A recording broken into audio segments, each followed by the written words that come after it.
नमस्कार माझ्या प्रिय विद्यार्थी बंधू आणि भगिनींनो, मी प्राध्यापक मारुती विठ्ठल शेळके आपल्या सर्वांचं संपूर्ण आणि परिपूर्ण भूगोल या व्याख्यानमालेत सहर्ष असे स्वागत करीत आहे। या व्याख्यानमालेत आपण शिकत आहोत महाराष्ट्राचा भूगोल आणि या व्याख्यानमालेचा आजचा 14वा भाग। आपण या 14व्या भागामध्ये शिकायला सुरुवात करणार आहोत महाराष्ट्रातील नदी प्रणाली। महाराष्ट्रातील नदी प्रणाली हा घटक फार मोठा आहे, त्याचे काही भाग होतील आणि म्हणून महाराष्ट्रातील नदी प्रणालीच्या पहिल्या भागात आज आपण या नदी प्रणाली संदर्भाच्या काही बेसिक संकल्पना व गोदावरी नदी प्रणाली शिकायला सुरुवात करणार आहोत। नदी प्रणाली म्हणजे काय याचा अर्थ अगोदर समजून घेऊया। नदी प्रणाली म्हणजेच जल प्रणाली म्हणजेच खोरे म्हणजे काय? मुख्य नदीचा प्रवाह, तिला येऊन मिळणाऱ्या अनेक सहाय्यक नद्या, नाले, ओढे, झरे, विविध प्रकल्प या सर्वांचा प्रवाहाचा एक विशिष्ट क्रम असतो आणि प्रवाहाच्या याच विशिष्ट क्रमाच्या जाळ्यास आपण नदी प्रणाली किंवा जलप्रणाली असे म्हणतो। बर, थोड्या वरच्या लेवलच्या परीक्षा देत असताना तुम्हाला नदी प्रणालीचे प्रकार माहिती असावेत। एकदम सोपे, एका मिनिटात सांगतो। नदी प्रणालीचे प्रमुख 4 प्रकार आहेत। त्याच्यामध्ये पहिल्या क्रमांकाचा प्रकार जो म्हणजे वृक्षाकार नदी प्रणाली। वृक्ष म्हणजे झाड, झाडाच्या आकाराचा। झाडाच्या आकाराचा म्हणजे काय? झाड कसं असतं की जमिनीमध्ये अनेक मुळ्या येऊन मिळतात, मुळे असतात आणि परत वरती अनेक फांद्या फुटतात। अशा प्रकारे महाराष्ट्र पठारावर प्रामुख्याने वृक्षाकार नदी प्रणाली आहे। दुसरा जो प्रकार आहे तो आहे समांतर नदी प्रणाली। म्हणजे काही प्रदेशामध्ये नद्या अशा सरळ एकमेकांना समांतर वाहत असतात, अशा प्रदेशात समांतर नदी प्रणाली असते। उदाहरणार्थ आपल्या महाराष्ट्रात कोकणात अशा प्रकारची नदी प्रणाली। तिसऱ्या क्रमांकाचा प्रकार म्हणजे केंद्रत्यागी नदी प्रणाली। केंद्राला सोडणारी केंद्रत्यागी कुठल्याही पर्वत रांगांमध्ये अशा प्रकारची नदी प्रणाली असते। पाऊस पडला की काही पाणी या दिशेला, काही पाणी या दिशेला, केंद्रत्यागी नदी प्रणाली पर्वत रांगांमध्ये। आणि चौथा प्रकार आहे नदी प्रणालीचा तो म्हणजे वृक्षाकार नदी प्रणाली। चौथा प्रकार आहे अनिश्चित नदी प्रणाली। अनिश्चित म्हणजे ज्या प्रदेशामध्ये नदी प्रणालीची वाहण्याची दिशा निश्चित नसते। महाराष्ट्रामध्ये भंडारा, गोंदिया या भागामध्ये अशा प्रकारची अनिश्चित नदी प्रणाली आढळते। चला, नदी प्रणालीचे हे 4 प्रकार पाहिल्यानंतर आपल्याला अजून एक छोटासा मुद्दा पाहायचा आहे, जलविभाजक। जलविभाजक म्हणजे काय? पाण्याचं विभाजन करणं आहे। उदाहरणार्थ एखाद्या पर्वतरांगेमध्ये आपल्या महाराष्ट्रामध्ये सह्याद्री आहे, तर सह्याद्री पर्वतरांगेमध्ये पाऊस पडल्यानंतर काही पाणी पश्चिमेकडे वाहत जातं, अर्थात अरबी समुद्राला जाऊन मिळतं। काही पाणी पूर्वेकडे वाहत जातं आणि म्हणून या सह्याद्रीमुळे पूर्व वाहिनी नद्या आणि पश्चिम वाहिनी नद्या अशा प्रकारचं विभाजन झालं आणि म्हणून सह्याद्रीला महाराष्ट्रातला प्रमुख जलविभाजक असे म्हणतात। महाराष्ट्रामध्ये सह्याद्री आणि सातपुडा पर्वतरांगाच्या काही टेकड्या प्रमुख जलविभाजक म्हणून भूमिका निभावतात। तर सातमाळा, अजिंठा, हरिश्चंद्र, बालाघाट, शंभू महादेव डोंगररांगा आदी डोंगररांगा महाराष्ट्रामध्ये उपजलविभाजक म्हणून भूमिका राबवतात। यापुढे आता आपल्याला जेव्हा महाराष्ट्रातील नदी प्रणाली हा टॉपिक पाहायचा, शिकायचा, त्यावेळेस महाराष्ट्रातल्या नद्यांचं, महाराष्ट्रातल्या नदी प्रणालींचं 2 भागामध्ये, 2 घटकामध्ये वर्गीकरण केलं जातं। पहिला भाग, पहिला घटक म्हणजे पठारावरील नद्या आणि दुसरा भाग म्हणजे कोकणातील नद्या। आता ह्या ज्या पठारावरील नद्या, पठारावर म्हणजे काय? तर महाराष्ट्र पठारावर वाहणाऱ्या नद्या पठारावरील नद्या आणि कोकणातल्या नद्या म्हणजे कोकणात वाहणाऱ्या नद्या, असा साधा सरळ अर्थ आहे। पठारावरील नद्यांचं पुन्हा 2-3 उपगटामध्ये वर्गीकरण केलं जातं। कोणत्या? पूर्व वाहिनी नद्या, पश्चिम वाहिनी नद्या आणि दक्षिण वाहिनी नद्या। यामध्ये पूर्व वाहिनी नद्या म्हणजे काय? तर सह्याद्रीच्या पूर्व उतारावर उगम पावून पूर्वेकडे किंवा आग्नेयेकडे वाहत जाऊन बंगालच्या उपसागराला मिळणाऱ्या नद्यांना पूर्व वाहिनी नद्या म्हणतात। उदाहरणार्थ गोदावरी, भीमा, कृष्णा या नद्या, पैनगंगा या पूर्व वाहिनी आहेत। आता पश्चिम वाहिनी नद्या म्हणजे पूर्वेकडून पश्चिमेकडे वाहणाऱ्या व अरबी समुद्राला जाऊन मिळणाऱ्या नद्यांना पश्चिम वाहिनी नद्या म्हणतात। तापी, नर्मदा, पूर्णा या पश्चिम वाहिनी नद्या आहेत। यानंतर दक्षिण वाहिनी। दक्षिण वाहिनी म्हणजे उत्तरेकडून दक्षिणेकडे वाहणाऱ्या नद्यांना दक्षिण वाहिनीमध्ये नद्या म्हणतात। खरं तर महाराष्ट्रातील दक्षिण वाहिनी नद्या वर्धा, वैनगंगा या गोदावरी नदीच्या उपनद्या आहेत। मात्र त्यांच्या वाहण्याची दिशा वैशिष्ट्यपूर्ण आहे आणि त्यांच्या खोऱ्याला विशेष महत्त्व आहे, म्हणून या स्वतंत्ररित्या आपण पाहत असतो। अशा रीतीने पठारावरील नद्यांचं हे 3 गटामधलं वर्गीकरण. आणि नंतर मग कोकणातल्या नद्या. सह्याद्रीच्या पश्चिम उतारावर उगम पाहून पश्चिमेकडे वाहत जाऊन अरबी समुद्राला मिळणाऱ्या नद्यांना पश्चिम वाहिनी नद्या असे म्हणतात. मग या नद्या आखूड आहेत म्हणजे कमी लांबीच्या आहेत, या अत्यंत वेगाने वाहणाऱ्या आहेत, या नद्यांच्या मुखाशी बहुतांशी खाडे आहेत, त्रिभुज प्रदेश नाहीत. मग याच्यामध्ये उत्तरेकडे दमनगंगा नदीपासून तर दक्षिणेकडे तेरेखोल नदीपर्यंत असंख्य नद्यांचा समावेश आहे, ते आपण स्वतंत्र पाहणार आहोत. चला तर अशा रीतीनं पठारावरील नद्या यांचं वर्गीकरण, कोकणातल्या नद्या, हे सगळं पाहिल्यानंतर आता आपल्याला एक एक नदी स्वतंत्ररित्या पाहायला सुरुवात करायची. मग यामध्ये आपण पूर्ववाहिनी नद्या पाहायला सुरुवात करू. पूर्ववाहिनी नद्यांमध्ये सर्वात महत्त्वाची नदी आपण पाहायला सुरुवात करू, गोदावरी. गोदावरी या नदीलाच वृद्ध गंगा असं म्हणतात. गोदावरी याच नदीला दक्षिण गंगा असंही म्हणतात. गोदावरी या नदीचा महाभारतामध्ये सप्त गोदावरी अशा प्रकारचा उल्लेख केलेला आहे. बरं, या नदीच्या नावासंदर्भात एक आख्यायिका आहे. काय तर गौतम ऋषींच्या गोहत्येच्या पातकाच्या निवारणार्थ उत्तरेकडील गंगेचा उगम किंवा जन्म इथं दक्षिणेकडे झालाय म्हणून तर तिला दक्षिण गंगा असे म्हणतात, वृद्ध गंगा म्हणतात. गो म्हणजे गाई. अशा रीतीनं गोदावरी हे नाव या आख्यायिकेपासून तयार झालेलं आहे. चला, नावासंदर्भाची माहिती पाहिली. आता कुठलीही नदी शिकायची म्हटलं की उगम पाहायला लागतो. गोदावरी नदीचा उगम पाहूया आपण. तर महाराष्ट्र राज्यामध्ये नाशिक जिल्ह्यामध्ये 12 ज्योतिर्लिंगापैकी एक ज्योतिर्लिंग आहे त्र्यंबकेश्वर. या त्र्यंबकेश्वर जवळ ब्रह्मगिरी पर्वतावरती या नदीचा उगम होतो. ब्रह्मगिरी पर्वताच्या पूर्वेला गोदावरी नदी उगम पावते आणि याच पर्वताच्या पश्चिमेला वैतरणा नदी उगम पावते. ती पुढे कोकणात वाहत जाते. कोकणातील दुसऱ्या क्रमांकाची नदी वैतरणा आहे. अशा रीतीनं ही गोदावरी ब्रह्मगिरी पर्वतावरती उगम पावते. अरबी समुद्रापासून 80 किलोमीटर अंतरावरती हिचं उगमस्थान आहे. मी स्वतः या गोदावरी नदीचा प्रत्यक्ष पाहून संपूर्ण अभ्यास केलेला आहे. ब्रह्मगिरीची ट्रेकिंग तिथं केलेली आहे आणि गोदावरी नदीचं उगमस्थान पाहिलेलं आहे. तर या ब्रह्मगिरी पर्वतावरती एक गोदावरी कुंड आहे. त्या ठिकाणी या नदीचा उगम मानला जातो. खरं तर सध्या त्या कुंडामध्ये पाणी साठलेले बराचसा गाळे आहे. खरं तर तिथं स्वच्छता करण्याची गरज आहे. हा तो कुंड आहे. आणि थोडंसं खाली पुढे गेलं की एक झरा आहे आणि या झऱ्यातून मग पाणी खाली वाहायला लागतं आणि तिथून मग गोदावरी नदीचा प्रवास सुरू होतो. अशा रीतीनं गोदावरी नदीचं उगमस्थान पाहिलं. आता आपण गोदावरी नदीचं उगमस्थान पाहिल्यानंतर गोदावरी नदीचा प्रवाह पाहू. तर या प्रवाहाच्या दिशेने आम्ही भरपूर प्रवास केलेला आहे. त्याच्यामुळे तुम्हाला हा प्रवास सुद्धा अत्यंत सखोल शिकायला ऐकायला मिळणार आहे. तर ब्रह्मगिरी पर्वतावरून उगम पावल्यानंतर ही प्रवास करते. अरुंद अशा खडकाळ भागातून नाशिकपर्यंत तिचा प्रवास. या प्रवासादरम्यान गंगापूर या ठिकाणी एक छोटासा धबधबा आणि एक धरण आहे. मग पुढं नाशिकमध्ये ते नाशिकपासून पुढं 24 किलोमीटर अंतरावरती तुम्हाला दारणा नावाची नदी तिथं पाहायला मिळते. ही दारणा नदी. त्यानंतर पुन्हा 27 किलोमीटरवरती गेल्यानंतर कादवा नावाची नदी गोदावरीला येऊन मिळते. अशा रीतीचं नाशिकपासून पुढे मग ती नगरमध्ये येते. नगरमधून मग ती औरंगाबादमध्ये जाते. औरंगाबादवरून जालना, जालन्याहून बीड, बीडवरून परभणी, परभणीहून नांदेड, नांदेडमध्ये ती धर्माबाद जवळ तेलंगणा राज्यात प्रवेश करते.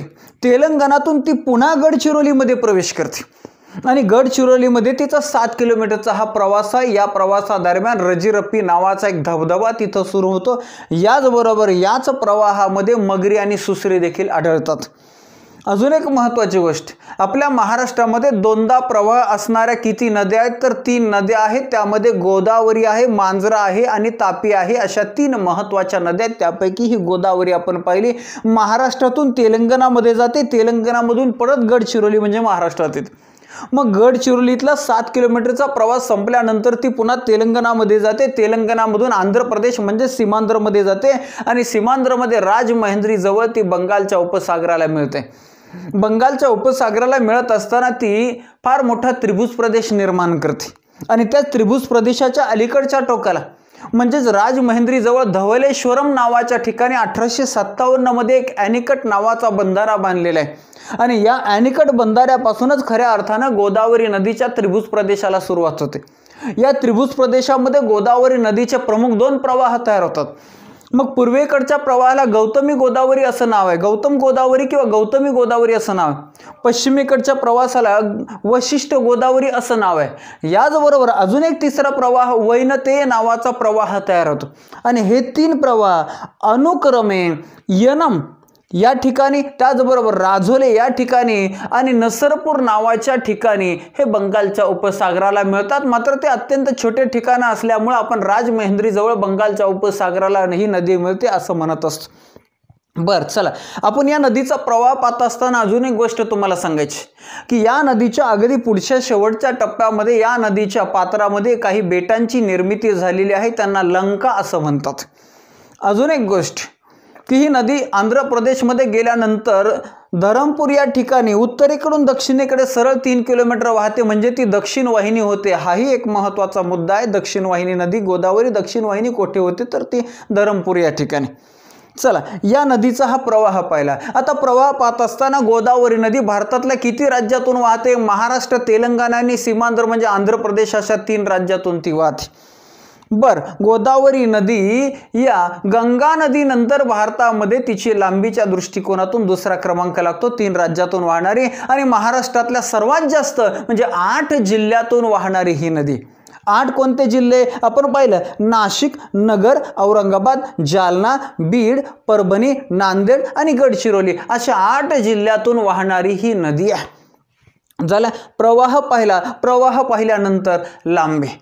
या नदीची अगदी 2020 सालापर्यंत जर तुम्ही पुस्तकं पाहिले तर या नदीची लांबी सगळ्या पुस्तकांमध्ये 1450 1450 किलोमीटर एवढी एकूण लांबी दिली. मात्र आता 2020 पासून नवीन पुस्तकांमध्ये नवीन माहिती यायला लागली आणि ही नवीन माहिती ही बरोबर आहे 1465 किलोमीटर गोदावरी नदीची लांबी आता आलेली आहे. पण तुम्ही विश्वकोशामध्ये जर चेक केलं, विश्वकोशामध्ये या गोदावरी नदीची लांबी 1498 किलोमीटर दिलेली आहे. तिन्ही आकडे ध्यानात राहू द्या, काय अडचण नाही. झालं. गोदावरी नदीची एकूण लांबी काय आहे? बदलत्या तंत्रज्ञानानुसार मोजमापाचं तंत्रज्ञान बदलतं, अचूकता वाढत जाते आणि म्हणून हे आकडे बदलत जातात, टेन्शन घ्यायचं नाही. पुढे मग या गोदावरी नदीची महाराष्ट्रातील लांबी किती आहे? गोदावरी नदीची महाराष्ट्रातील लांबी मात्र सर्वत्र सारखी आहे, 668 किलोमीटर महाराष्ट्रातली लांबी आहे. झालं. लांबी पाहिल्यानंतर या नदीच्या भौगोलिक सीमा. भौगोलिक सीमा म्हणजे काय तर या नदी खोऱ्याच्या, गोदावरी नदी खोऱ्याच्या उत्तरेला सातमाळा अजिंठा डोंगर रांगा आहे आणि दक्षिणेला हरिश्चंद्र बालाघाट डोंगर आहे. झाले. गोदावरी नदी खोऱ्याची भौगोलिक सीमा झाली. यानंतर पुढे गोदावरी नदी खोरे. गोदावरी नदी खोरे फार महत्त्वाचं. हे आपल्या भारतामध्ये महाराष्ट्र, तेलंगणा, आंध्र प्रदेश, कर्नाटक, मध्य प्रदेश, छत्तीसगड आणि ओडिसा अशा 7 राज्यामध्ये गोदावरी नदीचं खोरं आहे. त्याचबरोबर पुदुच्चेरी नावाच्या एका केंद्रशासित प्रदेशामध्येही गोदावरी नदी खोरे आहे. अशा रीतीनं एकूण देशाच्या एकूण क्षेत्रफळाच्या 3,13,389 चौरस किलोमीटर वरती या नदीचं खोरं आहे. एवढं मोठं खोरं भारतामध्ये खोऱ्याच्या क्षेत्रफळाच्या दृष्टीने गंगा नदीनंतर गोदावरी नदीचाच क्रमांक लागतो, म्हणजे भारतातील दुसऱ्या क्रमांकाचं खोरं आहे. त्याचबरोबर भारतीय पठारावर पहिल्या क्रमांकाचं खोरं आहे आणि महाराष्ट्रामध्ये तर असणार सर्वात महत्त्वाची नदी, सर्वात मोठं खोरं आहे. बर, या नदी खोऱ्यानं आपल्या देशाचा 9.51% भाग म्हणजे सुमारे 10% भाग व्यापलेला आहे. ओके. या नदी खोऱ्यामध्ये या नदीचं खोरं महाराष्ट्रात सर्वात जास्त आहे तर कर्नाटक राज्यामध्ये सर्वात कमी आहे. हाही मुद्दा तुम्ही लक्षात राहू द्या. यानंतर हे नदी खोऱ्याबद्दल आपण महाराष्ट्राबद्दल जर पाहिलं तर आपल्या महाराष्ट्रामध्ये 1,53,779 चौरस किलोमीटर एवढं आपल्या महाराष्ट्राचं क्षेत्रफळ या नदी खोऱ्याने व्यापलेलं आहे. आणि म्हणजेच आपल्या महाराष्ट्राचा जवळपास 49% भाग या गोदावरी नदी खोऱ्याने व्यापलेला आहे. महाराष्ट्रातले सर्वात महत्त्वाचे या नदी खोऱ्याला, विशेषतः महाराष्ट्रातल्या नदी खोऱ्याला संतांची भूमी, संतांचं खोर असं म्हणतात. असं का म्हणत असावेत तर साधं सरळ सोपं आहे. आपण जर नाशिकपासून सुरुवात केलं, नाशिक त्याच्यामध्ये मग त्र्यंबकेश्वर जवळ या नदीचा उगम होतो. गौतम ऋषींच्या गोहत्येच्या पातकाच्या निवारणार्थ उगम झाला. तर गौतम ऋषींना साक्षात प्रभू श्री रामचंद्रांनी गोदावरी नदीचा किंवा गंगेचा महिमा सांगितला अशी आख्यायिका आहे. आणि याच नदी खोऱ्यामध्ये, याच भागामध्ये साक्षात प्रभू श्री रामचंद्रांचा निवास होता. म्हणजे परमेश्वराचं सानिध्य या नदीला लाभलंय, गौतम ऋषींचं सानिध्य लाभलंय. याचबरोबर त्र्यंबकेश्वरला संत निवृत्तीनाथांची समाधी आहे. त्र्यंबकेश्वर हे ज्योतिर्लिंगाचं ठिकाण आहे. अशा रीतीने संपूर्ण नाशिकच एक आध्यात्मिक ठिकाण आहे, संतांची भूमी आहे, देवादिकांची भूमी आहे. याचबरोबर या नदी तीरावर नाशिक जिल्ह्यामध्ये सिंहस्थ कुंभमेळा दर 12 वर्षाला भरतो. 2015 मध्ये तो भरला होता, यानंतर पुढे भरेल. अशा रीतीनं नाशिकमध्ये आपण पाहिलं, नंतर ही नदी नगर जिल्ह्यात येते. नगर जिल्ह्यामध्ये आपण पाहिलं की या नदीच्या 2 उपनद्या प्रवरा, मुळा आणि प्रवरा या 2 नद्यांच्या संगमावर नेवाशे नावाचं ठिकाण आहे. याच ठिकाणी संत ज्ञानेश्वरांनी पैस खांबाला टेकून ज्ञानेश्वरी लिहिली. याच्या पुढे आपण जर पाहिलं तर नगर जिल्ह्यामध्ये पुणतांबे या ठिकाणी चांगदेव महाराजांची समाधी आहे. पुढे आपण पाहिलं पैठण या ठिकाणी संत एकनाथांची समाधी आहे. याचबरोबर जायकवाडी पैठणच्या थोडंसं बाजूला पाहिलं तर संत ज्ञानेश्वरांचं जन्म ठिकाण आपेगाव आहे. पुढे आपण परभणी जिल्ह्यात गंगाखेडला गेलो तर संत जनाबाईंचं गाव. अशा रीतीनं अजून पुढे आंध्र प्रदेशमध्ये गेलो तर व्यास मुनींच्या समाधीचं ठिकाण, ज्यांनी महाभारत लिहिलं असं व्यासारा नावाचं गाव याच नदीचं ठिकाण. याच नदीच्या त्रिभुज प्रदेशाच्या कडेला धवलेश्वरम नावाचं आध्यात्मिक ठिकाण आहे. अशा रीतीने अनेक संत महात्म्यांचा इतिहास आणि वारसा लाभलेला या नदीचं खोरं म्हणून संतांची भूमी, संतांचं खोरं म्हणून ओळखलं जातं. झाला गोदावरी नदी खोरे हा भाग सुद्धा आपला संपला. याच्यानंतरचा पुढचा जो भाग आहे तो म्हणजे गोदावरी नदीच्या उपनद्या. हा आता थोडा पाठांतराचा भाग आहे, घोकमपट्टीचा भाग आहे, ध्यानात ठेवण्याचा भाग आहे, थोडासा क्लिष्ट वाटणारा भाग आहे. परंतु माझी स्मरणशक्ती तुम्हा सर्वांना परिचित झालेली आहे की या सर्व नद्या माझ्या चांगल्या पद्धतीने पाठ राहतात ध्यानात. म्हणजे खरं तर 1 किंवा 2 वेळा वाचल्यानंतर मी 70 ते 80% ध्यानात ठेवू शकतो. कारण मी वाचत असताना पाहतोही तेच, ऐकतोही तेच, मनामध्ये काल्पनिक सगळ्या चित्रही तेच असतं. आणि एकाग्र होऊन कुठलीही गोष्ट केली तर माणसाला ती सहज शक्य होते, लक्षात राहते. आणि याच पद्धतीने तुम्ही सुद्धा लक्षात ठेवू शकता. आता महाराष्ट्रातली सर्वात महत्त्वाची नदी असल्या कारणानं या नदीच्या उपनद्यांच्या 2 गटामध्ये वर्गीकरण केले जातं आणि ते आपल्या ध्यानात पाहिजे, उजव्या तीरावरच्या नद्या आणि डाव्या तीरावरच्या नद्या. आता उजव्या तीरावरच्या नद्या कोणत्या कोणत्या आहेत तर एक प्रमुख 9 नद्यांची नावं सांगतो, एवढ्या आपल्या परीक्षेच्या दृष्टीने ध्यानात ठेवूया. तशा भरपूर आहेत परंतु 9 प्रमुख. कोणत्या 9 प्रमुख आहेत मग त्याच्यामध्ये दारणा, प्रवरा, मुळा, दूधना, मांजरा, बोरा, शिंदफणा, बिंदुसरा, कुंडलिका 9 झाल्या, उजव्या तीरावरच्या झाल्या. आता डाव्या तीरावरच्या 6 ध्यानात राहू द्या, प्रमुख 6 नद्या परीक्षेच्या दृष्टी. कोणत्या कोणत्या तर त्याच्यामध्ये कादवा, शिवना, खाम, पूर्णा, तिला दक्षिण पूर्णा असं म्हणतात. त्याच्यानंतर प्राणहिता आणि इंद्रावती अशा 6 डाव्या तीरावरच्या नद्या. अशा रीतीने 9 आणि 6 15 नद्यांसंदर्भात तर तुम्हाला नेहमीच प्रश्न येणार आहे. परंतु या 15च्या व्यतिरिक्त अजूनही काही उपनद्या आहेत. आता मी तुम्हाला या उपनद्यांसंदर्भात काही माहिती सांगतो, ज्या उपनद्यांवरती सुद्धा अनेकदा प्रश्न येऊन गेलेले. सुरुवात पहिल्या नदीपासूनचीच करूया आपण.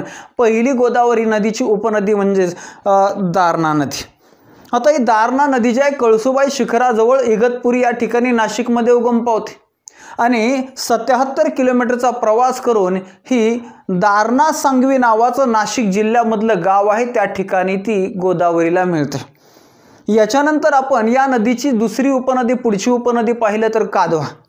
चौला डोंगरामध्ये नाशिक जिल्ह्यामध्ये ही उगम पावते आणि 74 किलोमीटरचा प्रवास करून दारणा सांगवीच्या पुढे 27 किलोमीटर अंतरावर नांदूर मध्यमेश्वर जवळ ही नदी गोदावरी नदीला येऊन मिळते. याच्यानंतर पुढे जाऊया, पुढची उपनदी गोदावरी नदीची एक प्रमुख उपनदी प्रवरा नदी. प्रवरा नदीला अमृतवाहिनी नदी असं सुद्धा म्हणतात. या नदीचा उगम कुठल्या पुस्तकात सापडायचा नाही, मात्र मी तुम्हाला डिटेल सांगतो. अहमदनगर जिल्ह्यामध्ये स्टोअर कीपरच्या परीक्षेला हा प्रश्न आला होता की प्रवरा नदीचा उगम कोठे होतो आणि कुठल्याही पुस्तकामध्ये त्याचं उत्तर नव्हतं. तर प्रवरा नदीचा उगम जो आहे तो प्रवरा नदीचा उगम अहमदनगर जिल्ह्यातील अकोले तालुक्यातील रतनगडावरती होतो, हरिश्चंद्रगडाच्या जवळ रतनगडावर. आणि मग ही अकोले, संगमनेर, कोल्हार असा प्रवास करत करत नेवाशेमध्ये येते. नेवाशेमध्ये या नदीला मुळा नदी येऊन मिळते. त्या अगोदर तिला आढळा नावाची नदी येऊन मिळते, संगमनेरमध्ये तिला महाळुंगी नावाची नदी येऊन मिळते. अशा रीतीने मुळा, आढळा आणि महाळुंगी या प्रवरा नदीच्या उपनद्या आहेत. आणि मग पुढे ही टोके, अहमदनगर जिल्ह्यातील टोके या ठिकाणी 200 किलोमीटरचा प्रवास करून पूर्ण करून ती गोदावरी नदीला मिळते. अशा रीतीने ही प्रवरा नदी, याच प्रवरा नदीच्या खोऱ्यामध्ये प्रवरा नदीच्या जवळ अहमदनगरमध्ये अकोले तालुक्यामध्ये भंडारदऱ्यात जवळ रंधा फॉल, अंब्रेला फॉल आणि नेकलेस फॉल आहे, जे अनेक पर्यटकांना आकर्षित करतात आणि परीक्षेच्या दृष्टीने सुद्धा ते महत्त्वाचे आहेत. यानंतरची पुढची उपनदी आहे मुळा नदी. मुळा नदी सुद्धा अहमदनगर जिल्ह्यामध्ये अकोले तालुक्यामध्ये आजोबा डोंगरावर उगम पावते आणि 155 किलोमीटर प्रवास करून ती नेवास या ठिकाणी प्रवरा नदीला येऊन मिळते. मुळा नदी झाल्यानंतर पुढची नदी आहे सिंदफणा नदी. सिंदफणा नदी बीड जिल्ह्यातील बालाघाट डोंगरात उगम पावते आणि बालाघाट डोंगरात उगम पावून 122 किलोमीटरचा प्रवास करून पैठणच्या पूर्वेस ती गोदावरी नदीला मिळते. याच्यानंतर पुढची नदी आहे मांजरा नदी. मांजरा नदी सुद्धा बीड जिल्ह्यामध्ये पाटोदा पठारावरती उगम पावते आणि तिथं उगम पावून मग ती बीडमधून उस्मानाबादमध्ये जाते, उस्मानाबादमधून लातूरमध्ये जाते. मात्र हा प्रवास करत असताना बीड आणि उस्मानाबाद यांच्या सीमेवरून वाहते, पुढे बीड आणि लातूर यांच्या सीमेवरून वाहते, पुढे ती कर्नाटकात जाते, कर्नाटकामधून तेलंगणामध्ये जाते, तेलंगणामधून परत महाराष्ट्रात नांदेडमध्ये येते. आणि म्हणून महाराष्ट्रात दोनदा प्रवाह असणाऱ्या 3 नद्यांपैकी गोदावरी, त्याच्यानंतरची मांजरा आणि नांदेडमध्ये ती गोदावरी नदीला कुंडलपूर या ठिकाणी येऊन मिळते. असा एक 524 किलोमीटरचा प्रवास करून ती नदी नांदेडमध्ये कुंडलवाडी या ठिकाणी मिळते. ओके, मांजरा नदी झाल्यानंतर पुढच्या क्रमांकाची जी नदी आहे ते शिवना नदी. औरंगाबाद जिल्ह्यामध्ये एक सुरपालनाथ नावाचं जे ठिकाण आहे, या ठिकाणी या नदीचा उगम होतो आणि ही नदी मग गंगापूरच्या आग्नेयेला येऊन गोदावरी नदीला मिळते. याच्यानंतरची पुढची नदी आहे दुधना नावाची अत्यंत महत्त्वाची नदी. औरंगाबाद जिल्ह्यामध्ये चौक्याचा डोंगर नावाचा एक डोंगर आहे, या चौक्याच्या डोंगरामध्ये ती उगम पावते आणि या ठिकाणी उगम पावून 177 किलोमीटरचा प्रवास करून परभणी जिल्ह्यामध्ये ती पूर्णा नदीला मिळते. ध्यानात राहू द्या, पूर्णा नदीला मिळते. आणि मग पुढे ही पूर्णा नदीबद्दल तुम्हाला सांगतो. तर शिरसाळा नावाचा अजिंठा डोंगर रांगेतला एक डोंगर आहे शिरसाळा, या ठिकाणी पूर्णा नदी उगम पावते आणि 273 किलोमीटरचा प्रवास करून परभणी जिल्ह्यामध्ये ती गोदावरी नदीला मिळते. यानंतर पुढची उपनदी आहे गोदावरीची प्राणहिता. खरं तर प्राणहिता म्हणजे वर्धा आणि वैनगंगा यांचा एकत्रित संगम चंद्रपूर जिल्ह्यामध्ये खुगूस जवळ वडा या ठिकाणी येतो आणि त्या एकत्रित संगमाला मग प्राणहिता म्हणतात. आणि मग ही प्राणहिता चंद्रपूरपासून 113 किलोमीटरचा प्रवास करत गडचिरोली जिल्ह्यातील सिरोंचा या ठिकाणी गोदावरी नदीला मिळते. बर, आता वर्धा वैनगंगा एकत्रित जरी आली तरी वर्धा नदीला अगोदर पैनगंगा नावाची नदी येऊन मिळते. पैनगंगा नावाची नदी बुलढाणा जिल्ह्यामध्ये अजिंठा डोंगरात उगम पावते आणि बल्लारपूर, चंद्रपूर या ठिकाणी ती वर्धा नदीला मिळते.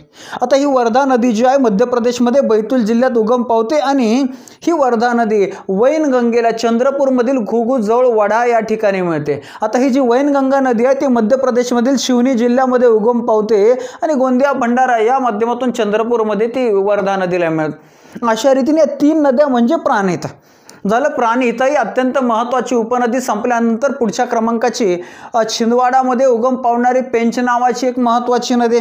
याच्यानंतरची पुढची इंद्रावती नावाची गोदावरी नदीची उपनदी जी मध्य प्रदेशमध्ये उगम पावते आणि मध्य प्रदेशमध्ये उगम पावून महाराष्ट्र आणि छत्तीसगड या 2 राज्यांच्या सीमेवरून वाहतेत. जवळपास 569 किलोमीटरचा प्रवास करत ती भद्राचाल नावाच्या ठिकाणी गोदावरी नदीला येऊन मिळते. अशा रीतीनं गोदावरी नदीच्या या सर्व उपनद्या आहेत त्या फार महत्त्वाच्या आहेत, त्या मी तुम्हाला सर्व सांगितल्यात आणि त्याबरोबर हा चार्ट देतोय, ह्या माझ्या नोट्स देतोय, जेणेकरून तुम्हाला वाचायला सुद्धा परिपूर्ण नोट्स मिळतील. आता गोदावरी नदीच्या उपनद्या झाल्यानंतर गोदावरी नदी खोऱ्यातील धरणे हे फार महत्त्वाचं. अगोदर गोदावरी नदीवरचे धरणं तुम्हाला सांगतोय. गोदावरी नदीवर नाशिक जिल्ह्यामध्ये गंगापूर या ठिकाणी गंगापूर नावाचं धरण आहे, भारतातील मातीचं पहिलं धरण. यानंतर गोदावरी नदीवर औरंगाबाद जिल्ह्यामध्ये पैठण या ठिकाणी 1975 मध्ये जायकवाडी नावाचं धरण बांधलं गेलं. ह्या जायकवाडी धरणाचा जो जलाशय आहे त्या जलाशयाला एकनाथांचं नाथसागर जलाशय असं नाव आहे. याच नाथसागर जलाशयाच्या आधार बाजूला पैठणला उभारलेली गार्डन आहे संत ज्ञानेश्वरांचं नाव दिले ज्ञानेश्वर गार्डन, जी म्हैसूरच्या वृंदावन गार्डनच्या धर्तीवरती उभारलेली आहे. अशा रीतीनं जायकवाडी धरण, ज्या धरणाच्या बांधकामासाठी जपान या देशाचं सहकार्य मिळालेलं आहे. यानंतर गोदावरी नदीवरचं अजून एक महत्त्वाचं धरण नांदेड जिल्ह्यामध्ये आहे, बाभळी प्रकल्प. चला तर अशा रीतीने हे 3 महत्त्वाचे प्रकल्प आपण गोदावरी नदीवरचे पाहिले. नाशिक जिल्ह्यामध्ये दारणा नदीवरती दारणा नावाचं धरण आहे. याच दारणा धरणाच्या जलाशयाला लेक बिल जलाशय असंही म्हटलं जातं. यानंतर पुढे आपण अहमदनगर जिल्ह्यामध्ये आल्यानंतर प्रवरा नदीवरती अत्यंत प्रसिद्ध असं भंडारदरा नावाचं धरण आहे. खरं तर भंडारदरा धरणाचं खरं नाव विल्सन डॅम आहे. आपल्या कोर्टाची जी परीक्षा झाली होती त्यामध्ये अहमदनगर जिल्ह्याच्या क्लर्कच्या भरतीला प्रश्न आला होता, भंडारदरा धरण कोणत्या गावात आहे. तर अनेकांना या प्रश्नानं शेंडी लावली, कारण अनेक पर्यटक कित्येकदा दर पावसाळ्यामध्ये भंडारदऱ्याला जातात, मात्र जाताना सुधीत नसतात, तो भाग वेगळा. त्याच्यामुळं ते ध्यानात नसतं, येताना सुधीत नसतं, जाताना सुधीत नसतं, सगळे टाकेलच पंटर. आणि त्याच्यामुळे हा प्रश्न सर्वांचा चुकला. भंडारदरा धरण हे जे आहे हे प्रवरा नदीवर गोदावरी नदीच्या खोऱ्यात आहे, शेंडी नावाच्या गावात. आणि इथंच तुमचा रंधा फॉल, अम्ब्रेला फॉल आणि नेकलेस फॉल तुम्हाला पाहायला मिळतील. या धरणाच्या जलाशयाला या आर्थर लेक जलाशय असं म्हणतात. याच प्रवरा नदीवरती पुढे अजून एक निळवंडे नावाचं धरण आहे, तेही अहमदनगर जिल्ह्यामध्ये. याच्यानंतर पुढे मुळा नदीवरती अहमदनगर जिल्ह्यामध्ये राहुरी तालुक्यामध्ये मुळा नावाचं धरण आहे. आणि हे धरण अहमदनगर जिल्ह्यातील सर्वाधिक क्षमतेचं धरण आहे. आपण अजून पुढे जर गेलो तर पुढं दक्षिण पूर्णा नावाची जी गोदावरी नदीची उपनदी आहे, या दक्षिण पूर्णा नदीवरती परभणी जिल्ह्यामध्ये एलदरी नावाचं धरण आहे. आणि याच दक्षिण पूर्णा नदीवरती हिंगोली जिल्ह्यामध्ये सिद्धेश्वर नावाचं धरण आहे. याच्यानंतर नांदेडमध्ये मानार नावाचं नदीवर मानार नावाचंच धरण आहे. याचबरोबर शिंदफणा नावाच्या नदीवरती शिंदफणा नावाचंच बीडमधील माजलगाव या ठिकाणी धरण. अशा रीतीनं गोदावरी नदी खोऱ्यातले हे महत्त्वाचे धरणं आपण पाहिले. यानंतर गोदावरी नदीच्या तीरावरचे प्रमुख ठिकाणं तुम्हाला सांगतो.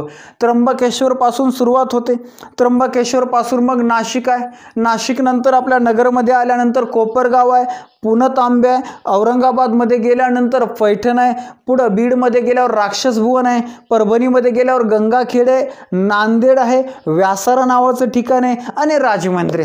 अशा रीतीने गोदावरी नदीच्या तीरावरचे हे प्रमुख ठिकाणं, त्यामधील सर्वात महत्त्वाचं ठिकाण म्हणजे नाशिक. यानंतर संगमावरील ठिकाणं. खरं तर उपनद्या सांगत असताना मी संगमावरचे ठिकाणं सांगितले, तरी पुन्हा एकदा संगमावरचे ठिकाणं मी तुम्हाला सांगतो. संगमावरच्या ठिकाणामध्ये मग गोदावरीची पहिली उपनदी जी आहे दारणा, दारणा सांगवी नाशिक जिल्हा. त्याच्यानंतर पुढे गोदावरी नदीची दुसरी उपनदी कादवा, कादवा गोदावरी यांचा संगम जो आहे नांदूर मध्यमेश्वर नाशिक या ठिकाणी होतो. त्याच्यानंतर मुळा प्रवरा यांच्या संगमावर नेवाशे नावाचं ठिकाण आहे, ज्या ठिकाणी मोहिनेश्वराचं मंदिर आहे. यानंतर प्रवरा आणि गोदावरी टोके अहमदनगर जिल्ह्यामध्ये यांचा संगम होतो. प्रवरा आणि महाळुंगी यांचा संगम संगमनेर या ठिकाणी अहमदनगर जिल्ह्यामध्ये होतो. त्याच्यानंतर पुढे आपण पाहिलं की पैठणच्या पूर्वेला गोदावरी आणि सिंदफणा यांचा संगम होतो. परभणीमध्ये पूर्णा आणि गोदावरी यांचा संगम होतो. नांदेड जिल्ह्यामध्ये मांजरा आणि गोदावरी यांचा संगम होतो. पुढे गडचिरोलीमधील सिरोंचा नावाच्या ठिकाणी गोदावरी आणि प्राणहिता यांचा संगम होतो. वर्धा वैनगंगा यांचा संगम चंद्रपूर जिल्ह्यामध्ये होतो. अशा रीतीने संगमावरील ठिकाणं सुद्धा अत्यंत महत्त्वाचा मुद्दा आहे आणि तोही मुद्दा आपण संगमावरील ठिकाणं पाहिले. अशा रीतीनं गोदावरी नदी प्रणाली हा अत्यंत महत्त्वाचा भाग महाराष्ट्राचा भूगोल असो, भारताचा भूगोल असो, या दृष्टिकोनातून आपण इथं शिकलेलो आहोत. हा चांगला रिपीट दोनदा पहा. यातल्या ह्या सगळ्या आकृत्या, तक्ते, नकाशे चांगल्या पद्धतीने वाचून घ्या, जेणेकरून तुम्ही यातला कुठलाही प्रश्न चुकणार नाही. आता हा व्हिडिओ पाहिल्यानंतर तुम्हाला शंका वाटल्यास याच्या अगोदरच्या कुठल्याही प्रश्नपत्रिका चेक करा, एकही प्रश्न याच्या बाहेरचा सापडणार नाही. आणि याच्या नंतरचाही कुठल्या बी प्रश्नपत्रिका द्या, तुम्ही कुठलीही परीक्षा द्या, याच्या बाहेरचा प्रश्न सापडणार नाही. फक्त एवढं सगळं तुमच्या ध्यानात, तुमच्या मनामध्ये मनापासून रुजलेलं असायला पाहिजे. चला तर आज आपण या भागात इथंच थांबूया. पुन्हा भेटू पुढील भागामध्ये. धन्यवाद.